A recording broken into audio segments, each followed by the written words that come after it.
ನಮಸ್ಕಾರ, welcome back to my channel. ನಾನಿವತ್ತು ಮೆಂತ್ಯ ಸೊಪ್ಪಿನ ಬೋಳ್ ಸಾರನ್ನು ಮಾಡ್ತಾ ಇದ್ದೀನಿ. ಈ ಸಾಂಬಾರು ಏನಿದೆ ತುಂಬ ಚೆನ್ನಾಗಿ ಬರ್ತದೆ, ಹಾಗೆ ತುಂಬ ಈಸಿಯಾಗಿ ಬೇಗ ಮಾಡ್ಕೋಬೋದು. ನಾನಿಲ್ಲಿ 1 ಕಟ್ಟಿನಷ್ಟು ಮೆಂತ್ಯ ಸೊಪ್ಪನ್ನು ತಗೊಂಡಿದ್ದೀನಿ. ಇದನ್ನು ಚೆನ್ನಾಗಿ ತೊಳೆದಿಟ್ಕೊಂಡು ಈ ರೀತಿ ಕಟ್ ಮಾಡಿ ಇಟ್ಕೊಂಡಿದ್ದೀನಿ. ನೀವು ನೋಡ್ತಿರ್ಬೋದು. ಇದಕ್ಕೆ ನಾನೀಗ ಇದನ್ನು ಒಂದು ಪಾತ್ರೆಗೆ ಹಾಕಿ ಬೇಯಿಸ್ಕೊತಾ ಇದ್ದೀನಿ. ಮೆಂತ್ಯ ಸೊಪ್ಪು ಕಟ್ ಮಾಡಿ ಇಟ್ಕೊಂಡಿರುವಂಥದ್ದು, ಹಾಗೆ ಒಂದು 4 ಹಸಿಮೆಣಸಿನ್ಕಾಯಿಯನ್ನು ಹಾಕಿಟ್ಟಿದ್ದೀನಿ, ಹಾಗೆ ಒಂದು 3 ಈರುಳ್ಳಿಯನ್ನು ಬೇಯಿಸ್ಲಿಕ್ಕೆ ಹಾಕ್ತಿದ್ದೀನಿ. ಈ ಬೋಳ್ ಸಾರು ಏನಿದೆ ಇದಕ್ಕೆ ಯಾವುದೇ ರೀತಿ ಮಸಾಲೆಗಳನ್ನು ನಾವು ಏನು ಯೂಸ್ ಮಾಡ್ತಿಲ್ಲ, ಹಾಗಾಗಿ ಇದನ್ನು ಬೋಳ್ ಸಾರು ಅಂತ ಕರೀತಾರೆ. ನಾನಿಲ್ಲಿ ಒಂದು ಸ್ಪೂನಷ್ಟು ಉಪ್ಪು ಹಾಗೂ 1/4 ಟೀ ಸ್ಪೂನು ಅರಿಶಿನ ಪುಡಿಯನ್ನು ಹಾಕಿ ಈ ಮೆಂತ್ಯ ಸೊಪ್ಪನ್ನು ಬೇಯಿಸ್ಕೊತಾ ಇದ್ದೀನಿ.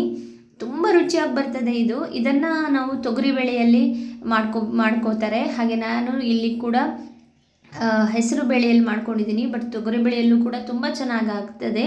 ಹಾಗೆ ನಿಮ್ಗೆ ಯಾರಿಗಾದರೂ ಬೇರೆ ರೀತಿಯ ಬೋಳ್ ಸಾರು ಗೊತ್ತಿದ್ದರೆ ನನಗೆ ಶೇರ್ ಮಾಡಿ. ನಾನಿಲ್ಲಿ ಹೆಸರುಬೇಳೆ ಹಾಗೂ ಆಲೂಗಡ್ಡೆಯನ್ನು ಬೇಯಿಸಿಟ್ಕೊಂಡಿದ್ದೀನಿ. ಈ ರೀತಿಯಾಗಿ ಚೆನ್ನಾಗಿ ಬೇಯಿಸಿಟ್ಕೊಂಡಿದ್ದೀನಿ.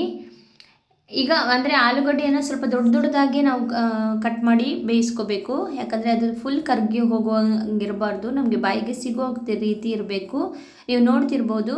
ಈ ರೀತಿಯಾಗಿ ನಾನು ಬೇಯಿಸ್ಕೊಂಡು ಇದನ್ನು ಏನು ನಾವು ಸೊಪ್ಪನ್ನು ಬೇಯಲಿಕ್ಕೆ ಹಾಕಿದ್ದೀವಲ್ಲ ಅದಕ್ಕೆ ಹಾಕಿ ನಾವು ಮಿಕ್ಸ್ ಮಾಡಿಕೊಂಡು, ಇದಕ್ಕೆ ನಾನು ಒಂದು ಲಿಂಬೆಹಣ್ಣಿನ ಗಾತ್ರದ ಹುಣಸೆ ಹುಳಿಯನ್ನು ತಗೊಂಡು ಈ ರೀತಿ ನೀರು ಅಂದರೆ ಅದನ್ನು ಸ್ಮ್ಯಾಶ್ ಮಾಡಿಕೊಂಡು ನೀರು ಮಾಡಿ ಇಟ್ಕೊಂಡು ಅದನ್ನು ಹಾಕ್ತಾಯಿದ್ದೀನಿ.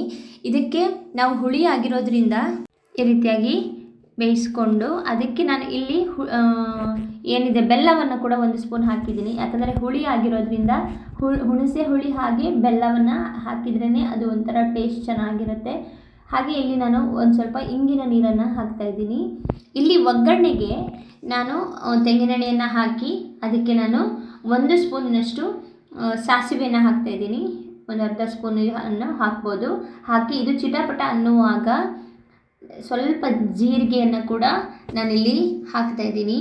ಇದು ಏನಂದರೆ ಜೀರಿಗೆಯನ್ನು ಕೂಡ 1/4 ಸ್ಪೂನ್ ಹಾಕೋದ್ರಿಂದ ಚೆನ್ನಾಗಿರುತ್ತೆ, ಪರಿಮಳ ತುಂಬ ಚೆನ್ನಾಗಿ ಬರ್ತದೆ. ಹಾಗೆ 2 ಮೆಣಸು, ಕೆಂಪು ಮೆಣಸನ್ನು ಅದಕ್ಕೆ ಹಾಕ್ತಾಯಿದ್ದೀನಿ. ಹಾಕಿ ಈ ಥರ ಇದು ಮಾಡಿ ಒಗ್ಗರಣೆ ಗೊತ್ತಾಗಿರ್ಬೋದು ಯಾವ ರೀತಿಯಾಗಿ ಮಾಡ್ತೀವಿ ನಾವು ಅದೇ ರೀತಿ. ಹಾಗೆ ಸ್ವಲ್ಪ ಕರಿಬೇವಿನ ಎಲೆಗಳನ್ನು ಹಾಕಿ ಒಗ್ಗರಣೆಯನ್ನು ಕೊಟ್ಟರೆ ಈ ಏನು ಸಾರಿದೆ ತುಂಬ ಚೆನ್ನಾಗಿ ಬರ್ತದೆ. ತುಂಬ ಈಸಿಯಾಗಿ ಮಾಡುವಂಥದ್ದು, ಹಾಗೆ ತುಂಬ ಟೇಸ್ಟ್ ಕೂಡ ಹಾಗೆ ತುಂಬಾ ರುಚಿಯಾಗಿರುತ್ತೆ. ಇದಕ್ಕೆ ಬಿಡಿ ಅನ್ನ ಜೊತೆ ನಾವು ಹಾಕ್ಕೋಬೋದು. ನಾನಿಲ್ಲಿ ಬಾಯ್ಲ್ಡ್ ರೈಸ್ ಯೂಸ್ ಮಾಡೋದ್ರಿಂದ ಬಾಯ್ಲ್ಡ್ ರೈಸಲ್ಲೇ ಹಾಕ್ತಾಯಿದ್ದೀನಿ. ತುಂಬ ಬಿಳಿ ಅನ್ನಕ್ಕೆ ತುಂಬ ಚೆನ್ನಾಗಿರುತ್ತೆ. ನೀವು ನೋಡ್ತಿರ್ಬೋದು. ಈ ರೀತಿಯ ಹೆಚ್ಚಿನ ರೆಸಿಪಿಗಳಿಗಾಗಿ ನನ್ನ ಚಾನಲ್ನ ಸಬ್ಸ್ಕ್ರೈಬ್ ಮಾಡೋದನ್ನ ಮರಿಬೇಡಿ, ಹಾಗೆ ಬೆಲ್ ಐಕಾನ್ನ ಕ್ಲಿಕ್ ಮಾಡಿ. Thanks for watching.